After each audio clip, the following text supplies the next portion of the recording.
السلام علیکم ورحمۃ اللہ وبرکاتہ۔ ایک پیغام ہے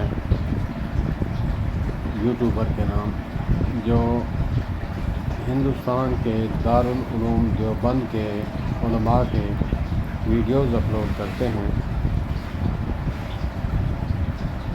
اس یوٹیوبر کا نام جو ہے وہ چینل کا نام لکھا ہوا ہے دینی باتیں۔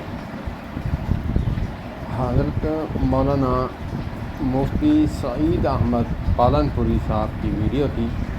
اس میں تھم میں لگایا ہوا تھا کہ کرسی پر بیٹھ کر نماز پڑھنا کیسا ہے۔ تو وہ آڈیو تھی۔ اللہ کے بندو، آڈیو میں جب نماز کا طریقہ بتایا جاتا ہے ویڈیو میں سمجھ آتا ہے، نہ کہ آڈیو میں۔ اگرچہ آڈیو پیچھے سے ہی آڈیو ہے تب تو ٹھیک ہے، اگرچہ آپ نے اس کو ویڈیو کو آڈیو میں کنورٹ کیا ہے تو پھر یہ ٹھیک نہیں ہے۔ کچھ لوگ سمجھ پاتے ہیں، کچھ لوگ نہیں سمجھ پاتے کہ جب بندہ کرسی پہ بیٹھتا ہے نماز پڑھتا ہے تو وہ رکوع کی حالت کیسے بنائے، ہاتھوں کو کہاں تک رکھے اور سجدے میں کہاں تک رکھے ہاتھ، تو وہ حضرت بتا رہے تھے۔ تو الحمدللہ میں تو جانتا ہوں، تو بعض لوگ نہیں جانتے، سمجھ ہی نہیں پاتے۔ آڈیو میں بعض باتیں جو ہیں وہ اشارے سے سمجھائی جاتی ہیں، وہ ویڈیو میں ہی سمجھ آتی ہیں، آڈیو میں نہیں سمجھ آتی۔ اللہ پاک ہمیں ہدایت نصیب فرمائے۔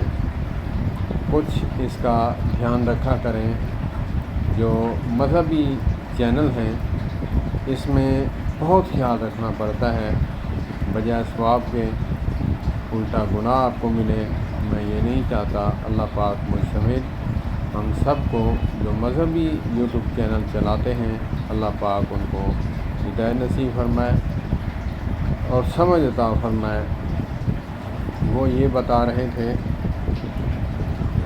کہ جب بندہ مریض آدمی کرسی پر بیٹھے، جب رکوع کرے تب گھٹنوں پر ہاتھ رکھے، اور جب سجدے کی حالت میں جائے تھوڑا اس سے زیادہ جھکے اور ہاتھ جو ہے یہ کلائی تک جو ہے یہ گھٹنے سے آگے کر کے رکھیں، تاکہ آنے والوں کو بھی پتہ لگے یہ سجدے میں ہیں۔